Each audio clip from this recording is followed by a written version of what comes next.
नमस्कार विद्यार्थी मित्रांनो, स्वागत आहे आपलं पुन्हा एकदा MPC लायब्ररी या आपल्या यूट्यूब चॅनलमध्ये.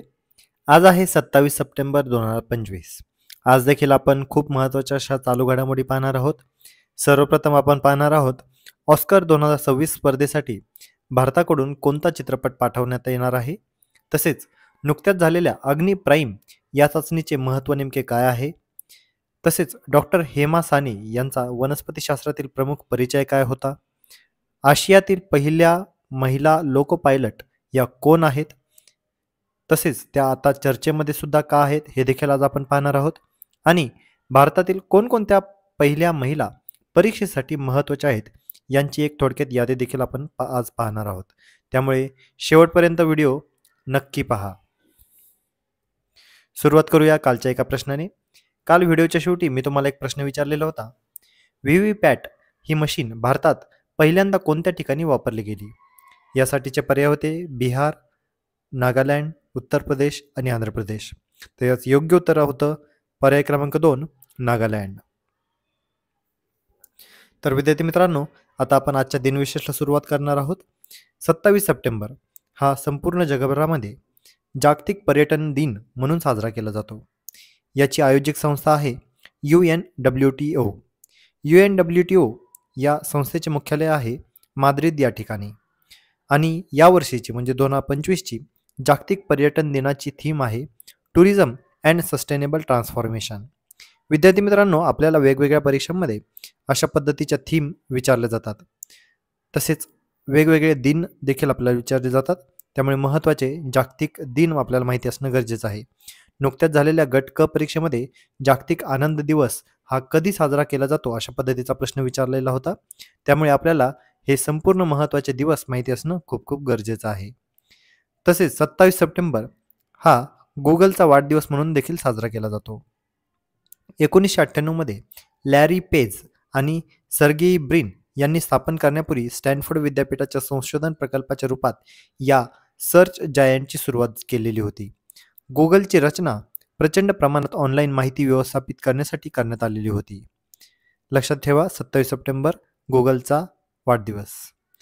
तसेच 27 सप्टेंबर 1905 या दिवशी आईन्स्टाईनने E=mc² हे समीकरण पहिल्यांदा संपूर्ण जगासमोर मांडलेले होते. 27 सप्टेंबर 1925 डॉक्टर केशव हेगडेवार द्वारा राष्ट्रीय स्वयंसेवक संघ म्हणजेच RSSची स्थापना आजच्या दिवशी करण्यात आलेली होती. 27 सप्टेंबर 1907 भारतीय क्रांतिकारी भगतसिंग यांचा आज जन्मदिवस. 27 सप्टेंबर 1833 समाजसुधारक व ब्राह्मो समाजाचे जनक राजा राममोहन रॉय यांचे आजच्या दिवशी निधन झालेले होते. 27 सप्टेंबर 1929 लेखक व पत्रकार शिवराम महादेव परांजपे यांचेही आज निधन झालेले होते. आणि 27 सप्टेंबर 1992 पद्मश्री पुरस्कृत समाजसेविका व शिक्षणतज्ञ अनुताई वाघ यांचे देखील आजच्या दिवशी निधन झालेले होते. तर विद्यार्थी मित्रांनो, आजच्या दिवशीचे अतिशय असे महत्त्वाचे असे दिनविशेष होते. हे आपण आता नुकतेच पाहिलेले आहे. यातील महत्त्वाच्या ज्या काही घडामोडी आहेत हे आपल्याला माहिती असणं खूप खूप गरजेचं आहे. आता आपण सविस्तरपणे आजच्या चालू घडामोडींना प्रश्नोत्तराच्या स्वरूपामध्ये सुरुवात करूया. प्रश्न क्रमांक 1. होमबाउंड या चित्रपटाचे दिग्दर्शक कोण आहेत. ते यासाठीचे पर्याय आहेत पर्याय क्रमांक 1 संजय लीला भन्साळी, पर्याय क्रमांक 2 विशाल भारद्वाज, पर्याय क्रमांक 3 नीरज घायवान आणि पर्याय क्रमांक 4 अनुराग कश्यप. तर याचं योग्य उत्तर आहे पर्याय क्रमांक 3 नीरज घायवान. विद्यार्थी मित्रांनो, ऑस्कर 2026 या स्पर्धेसाठी भारताकडून नीरज घायवानचा होमबाउंड हा चित्रपट पाठवण्यात येणार आहे. चित्रपटाचं नाव आत्ता सांगितलं होमबाउंड. 98व्या ऑस्कर पुरस्कारासाठी याची निवड करण्यात आलेली आहे. आणि या चित्रपटाचे दिग्दर्शक आहेत नीरज घायवान. यातील प्रमुख भूमिका या चित्रपटातील प्रमुख भूमिका आहेत ईशान खट्टर, जान्हवी कपूर आणि विशाल जेठवा. ही कथा काश्मीरी पत्रकार बशारत पियर यांच्या टेकिंग अमृत होम या निबंधावर आधारित आहे. 2020 मध्ये निबंध न्यूयॉर्क टाइम्समध्ये प्रकाशित झालेला होता. मेलबर्न आंतरराष्ट्रीय चित्रपट महोत्सवामध्ये सर्वोत्तम चित्रपट आणि सर्वोत्तम दिग्दर्शक पुरस्कार या चित्रपटाने जिंकलेले होते. तसेच टोरंटो आंतरराष्ट्रीय चित्रपट महोत्सवामध्ये पीपल्स चॉईस इंटरनॅशनलमध्ये हा चित्रपट दुसरा रनरअप ठरलेला होता. विद्यार्थी मित्रांनो, आपल्याला परीक्षेमध्ये ऑस्कर स्पर्धेसाठी पाठवण्यात येणारे चित्रपट कोणते, अशा पद्धतीचे प्रश्न विचारले जातात. आपल्याला याबद्दलची माहिती असणं गरजेचे आहे. 2026 स्पर्धेसाठी होमबाउंड हा भारतीय चित्रपट आता पाठवण्यात येणार आहे. पुढचा प्रश्न पाहूया. प्रश्न क्रमांक 2. डॉक्टर हेमा साने यांचा वनस्पतीशास्त्रातील प्रमुख परिचय काय होता? यासाठीचे पर्याय आहेत. पर्याय क्रमांक 1, वनस्पतीशास्त्राचे जनक. पर्याय क्रमांक 2, वनस्पती क्षेत्रातील एन्सायक्लोपीडिया. पर्याय क्रमांक 3, भारताची पहिली महिला वनस्पतीशास्त्रज्ञ. तर पर्याय क्रमांक 4, नोबेल पारितोषिक विजेती. तर याचं योग्य उत्तर आहे पर्याय क्रमांक 2, वनस्पती क्षेत्रातील एन्सायक्लोपीडिया या नावाने त्या परिचित होत्या.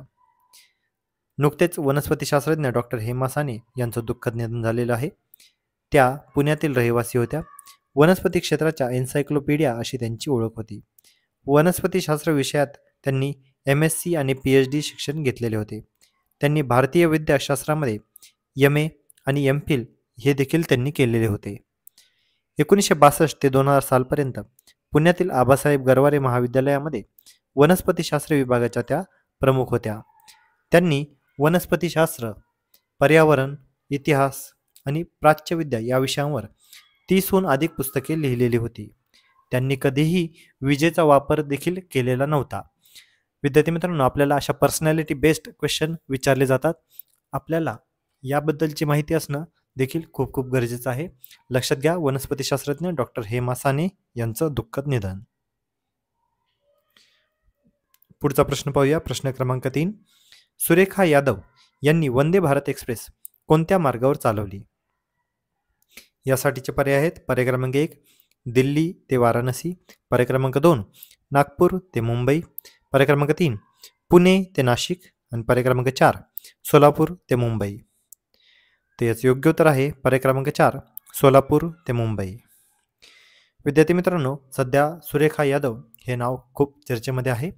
त्या आशियातील पहिल्या महिला लोको पायलट होत्या आणि त्या आता नुकत्याच निवृत्त होणार आहेत.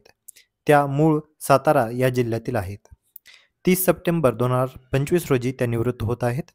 त्यांची 36 वर्ष सेवा झालेली असून वयाच्या 60व्या वर्षी त्या निवृत्त होत आहेत. इलेक्ट्रिकल इंजिनिअरिंगमध्ये त्यांनी डिप्लोमा केलेला होता. 1989 मध्ये सेंट्रल रेल्वेमध्ये असिस्टंट ड्रायव्हर म्हणून त्या दाखल झालेल्या होत्या. 1990 मध्ये त्या आशियातील पहिली महिला ट्रेन ड्रायव्हर बनलेल्या होत्या. 2011 मध्ये त्या डेक्कन क्वीन चालवणाऱ्या पहिल्या महिला देखील बनलेल्या होत्या. तसेच 2023 मध्ये त्या वंदे भारत एक्सप्रेस चालवणाऱ्या पहिल्या महिला बनलेल्या होत्या. वंदे भारत एक्सप्रेस ही सोलापूर ते मुंबई या मार्गावर धावलेली ट्रेन होती. 1998 मध्ये त्यांना जिजाऊ पुरस्कार, 2001 मध्ये लायन्सकडून वुमन अचिव्हर्स अवॉर्ड, राष्ट्रीय महिला आयोग दिल्लीकडून देखील सन्मान करण्यात आलेला होता.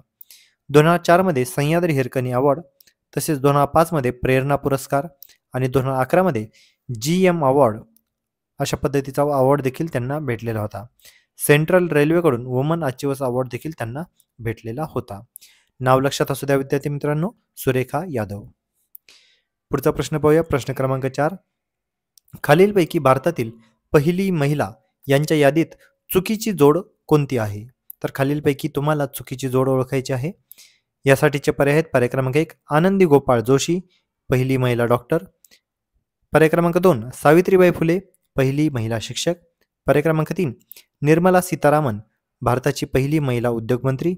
पर्याय क्रमांक 4, कल्पना चावला, पहिली महिला अंतराळवीर. तर याचं योग्य उत्तर आहे पर्याय क्रमांक 3, निर्मला सीतारामन. विद्यार्थी मित्रांनो, आपल्याला भारतातील पहिल्या महिला अशा घटकाचा प्रश्न विचारला जातो. त्यामुळे थोडक्यात आता पहिल्या महिला ज्या खूप महत्त्वाच्या अशा आहेत, आपल्याला त्याबद्दलची माहिती असणं देखील परीक्षेच्या अनुषंगानं खूप खूप गरजेचं आहे. त्यांची आता एकदा थोडक्यात यादी पाहून घेऊया. आनंदी गोपाळ जोशी, भारतातील पहिल्या महिला डॉक्टर. सावित्रीबाई फुले, भारतातील पहिल्या महिला शिक्षिका. किरण बेदी, भारतातील पहिल्या महिला IPS अधिकारी. सरला ठकराल, भारतातील पहिली महिला पायलट. सुरेखा यादव, भारतातील पहिली महिला रेल्वे चालक. शिवांगी सिंग, भारतातील पहिली महिला Rafale pilot. Captain Lakshmi Sahgal, भारतातील पहिली महिला लष्करी अधिकारी. कल्पना चावला, भारतातील पहिली महिला अंतराळवीर इंदिरा गांधी. भारतातील पहिल्या महिला पंतप्रधान प्रतिभाताई पटेल. भारतातील पहिल्या महिला राष्ट्रपती सुचेता कृपलानी.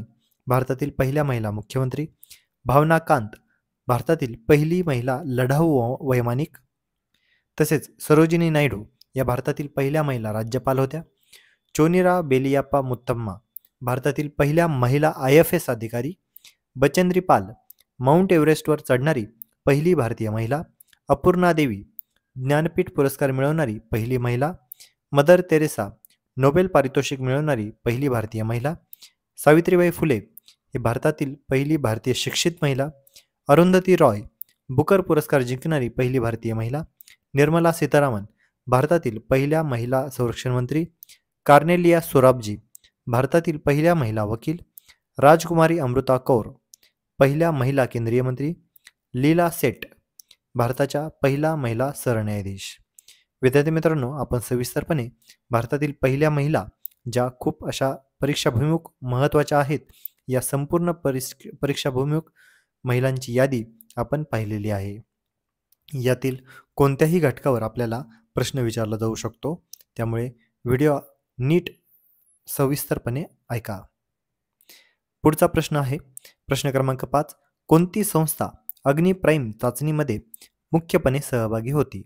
यासाठीचे पर्याय आहेत पर्याय क्रमांक 1 इस्रो, पर्याय क्रमांक 2 DRDO, पर्याय क्रमांक 3 नीती आयोग आणि पर्याय क्रमांक 4 युनिसेफ. तर याचं योग्य उत्तर आहे पर्याय क्रमांक 2 DRDO. विद्यार्थी मित्रांनो, सध्या खूप चर्चेमध्ये असलेली अशी बातमी म्हणजे अग्नि प्राईम. अग्नि प्राईमची रेल्वे बेस्ड चाचणी ही आता नुकतीच यशस्वीपणे पार पडलेली आहे. रेल्वे डब्यामध्ये जोडलेली लॉन्च बेड व रेल बेस्ड मोबाईल लॉन्चर वापरून क्षेपणास्त्र सुमारे 800 किलोमीटर दूरच्या पूर्वेकडील किनाऱ्यावरून अवकाशात सोडण्यात आले. यामुळे भारत आता रशिया, अमेरिका, चीन यांच्या समवेत निवडक सामर्थ्यशाली देशांच्या यादीमध्ये सामील झालेला आहे. हे का महत्त्वाचे होते? कारण हे मोबाईल लॉन्चर आहे. मोबाईल लॉन्चर म्हणजे एका ठिकाणाहून दुसऱ्या ठिकाणी हलणारे असे लॉन्चर. रेल्वे प्लॅटफॉर्ममुळे छुप व गतिशील प्रक्षेपण आता शक्य होणार आहे. युद्धकालीन लवचिकता यामुळे वाढणार आहे. यातील सहभागी संघटना कोणत्या आहेत? तर नक्कीच DRDO ही सर्वात महत्त्वाची प्रमुख सहभागी संघटना. तसेच स्ट्रॅटेजिक फोर्सेस कमांड या प्रमुख पुढाकारकार होत्या. आता याचा फायदा काय होणार? तर दुर्गम भागातूनही थेट प्रक्षेपण याद्वारे शक्य होणार आहे.